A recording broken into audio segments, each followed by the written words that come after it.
Thank you, friend. Shabbat Shalom. I'm really happy to have seen how many of you wanted to keep receiving these little weekly updates. It's great to hear from people who I haven't heard from in a while, just letting me know they actually listen or watch and still like the show. Thank you, friends. I almost felt like Sally Field when she made that unforgettable Oscar speech, but I actually know that you do like me. I think I can speak for our entire community when I say that we join the entire Jewish people and decent people everywhere in mourning the senseless murder of the 3 Israeli teenagers kidnapped last month. Naftali Frankel, Gilad Sha'ar, and Ayal Yifrach. There are no words to describe this devastating loss of 3 young lives. Achenu kol Beit Yisrael, the entire house of Israel everywhere, mourns the loss of these children. May God offer comfort and consolation to the families and mourners everywhere. To our Canadian friends, happy Canada Day. And to our American friends, happy 4th of July. And folks, America's celebration of independence also marks the completion of our friend Bob's 40-day journey through the wilderness on his highway to health.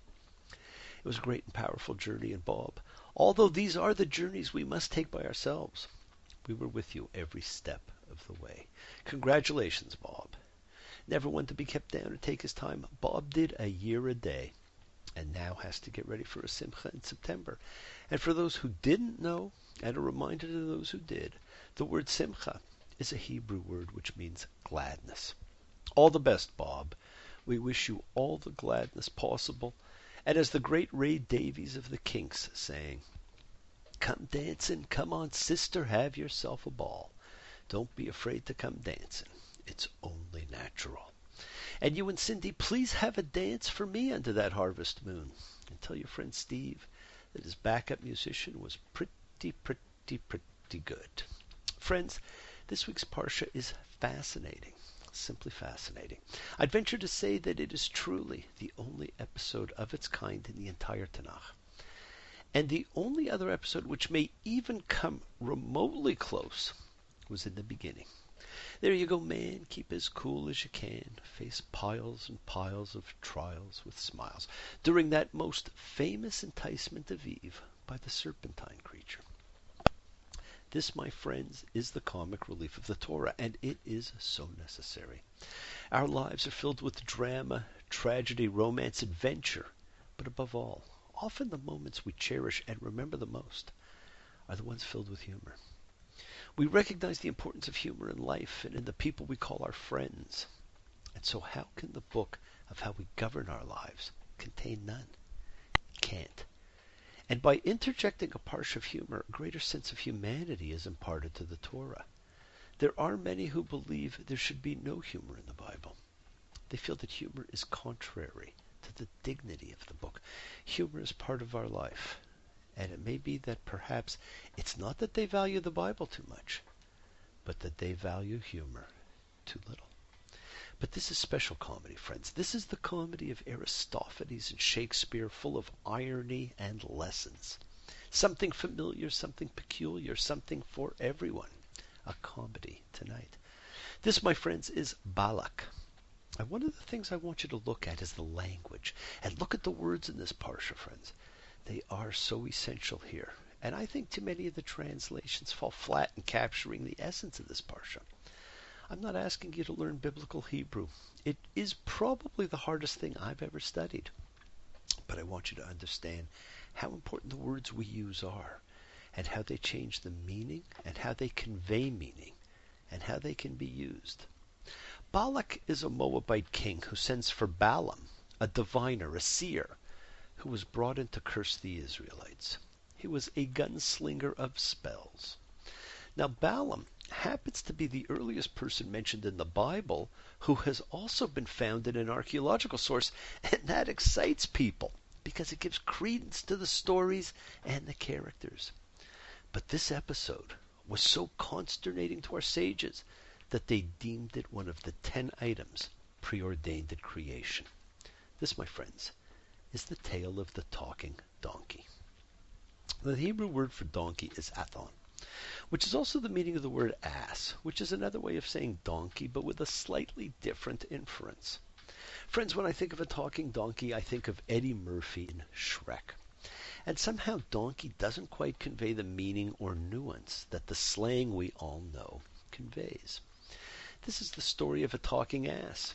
And I would guess that with 7 billion people in the world, we all know far more talking asses than donkeys. And perhaps Gary Oldman could attest to that. The real connection to see in this parsha, however, is to Abraham's blessing by God in Genesis 12:3. And all bless those who bless you, and those who affront you, I'll curse. Balaam is called to curse the Israelites, but instead gives a parallel blessing to Abraham when he says in Numbers 24:9, those who bless you, he's blessed, and those who curse you, he's cursed.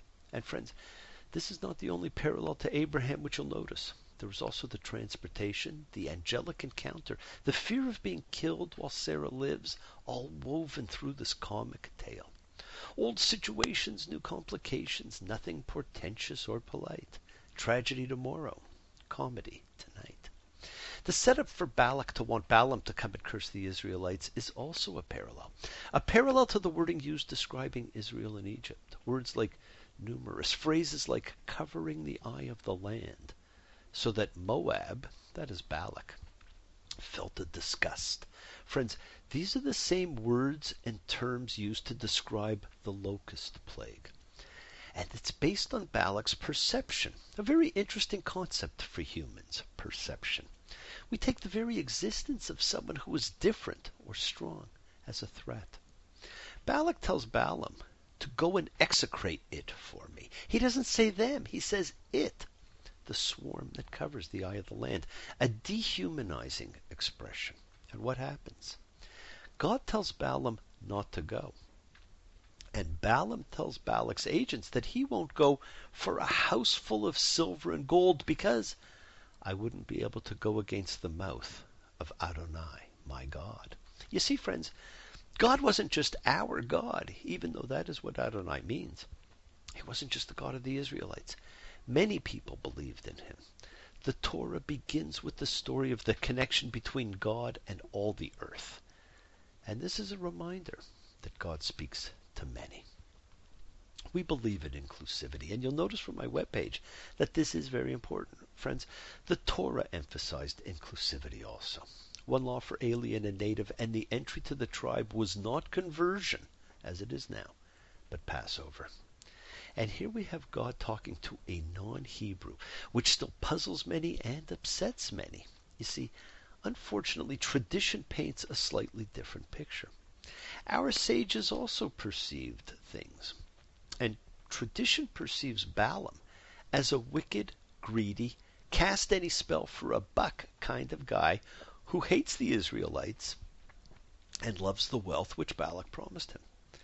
But like the belief that Esau stood for evil and negativity, there is nothing written here to support that view. Everything written points to someone who can't go against the mouth of Adonai as God. I read this and I see another believer in Adonai as God, which further demonstrates that God is not associated with race, culture, or religion. He is the God to all. When Balaam does finally agree to go, it has nothing to do with wealth. It's because God tells him to go. And friends, he tells Balak he will say only the words that God tells him to say. And that is exactly what he does every time Balak tries to get him to curse. He blesses. And another of the great enigmas in the Torah takes place, because as soon as he goes, God sends an angel to block the path. God says go, but when he goes, God gets pissed. And God's anger flared because he was going. And an angel of Yahweh stood up in the road as an adversary to him. And he was riding on his ass, and his 2 boys were with him. This is another of the Abraham parallels. This story parallels the Akedah, the binding of Isaac, when Abraham takes an ass, 2 servant boys, and encounters an angel. And please bear with me because I'd like to read you this next part. And the ass saw the Lord's messenger stationed in the road, his sword unsheathed in his hand. And the ass swerved from the road and went into the field. And Balaam struck the ass to steer her back to the road. And the Lord's messenger stood in the footpath, through the vineyards, a fence on one side and a fence on the other. And the ass saw the Lord's messenger and was pressed against the wall, and pressed Balaam's leg against the wall. And once more he struck her. And the Lord's messenger crossed over and stood in a narrow place in which there was no way to swerve left or right. And the ass saw the Lord's messenger and crouched down under Balaam, and Balaam's wrath flared, and he struck the ass with the stick. And the Lord opened the ass's mouth, and she said to Balaam, "What have I done to you, that you have struck me these 3 times?"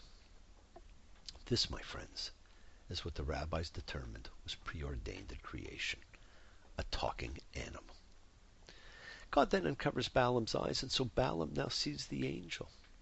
And you may want to ask yourselves if there is anything covering your eyes, my friends. The ass sees the Lord's messenger, while the professional seer remains blind to the divine emissary until his eyes are unveiled. The angel says he'd have killed Balaam and kept the ass alive. And his words are a virtual quote of what Abraham said about himself and Sarah when he said, "They will kill me, while you they will let live." Friends, these 3 incidents, the crescendo of 3 repetitions, like Goldilocks and the 3 bears, with the reveal coming in the final episode, demonstrates a fantastic progressive constriction. Road to footpath, to a way so narrow that there is no room to move. Man and beast inexorably caught in God's design, with the thematic key words being ra'o and sure, to see and to gaze, with the crux of this fable being that God decides destiny. Man has no independent power to curse or to bless. Friends, this episode shows considerable satirical brilliance. They can't write this stuff anymore. It's some of the most beautiful of all biblical poetry. Every time, from every angle that Balaam is taken to see the Israelites, he blesses them, my friends. But we focus on the talking ass. We've always had an affinity for talking animals. Who doesn't remember the original Dr. Dolittle? If we could talk to the animals, learn their languages, think of all the things we could discuss.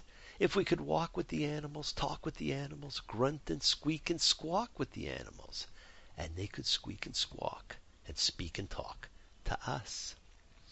Talking animals are anthropomorphic, and we love anthropomorphism. It's like a sugar rush to the ego. We all remember and love and got great entertainment from Francis the Talking Mule, and then on TV, Mr. Ed, the horse who was smarter than his owner. Our first exposure to genius, the great Mr. Peabody from Moose and Squirrel Show. And every time the animal was usually smarter than the human. It was great, but not in the Bible. It's too dignified. Well, friends, something for everyone. Comedy tonight. Every fairy tale has a moral. Even fractured fairy tales had morals. And the moral or lesson here is that God keeps his promises. His promise to Abraham is reiterated on the journey to the promised land. Even when experts are brought in to do something else, they can't overcome what was written. It seems the songs we're singing are all about tomorrow, tunes of promises you can't keep. God keeps his promises, friends, and it doesn't matter who dislikes you or even hates you. They have no power over you. Your destiny was written. How you get there is up to you. Once again, congratulations, Bob, at staying in a Ray Davies way. Don't forget to dance. No, no, no. Don't forget to smile. Don't forget to dance. No, no, no. Forget it for a while. Bless you all for joining me, and I hope to see you again next week. Please tell your friends to join us. And there are going to be some special shows loaded in the next couple of weeks. I'll be loading the workshop on grief, in which I'll go through the various phases and how to deal with them. And we're doing another special on how to have your own little meaningful Shabbat service. Goo goo gajoob. Shabbat shalom.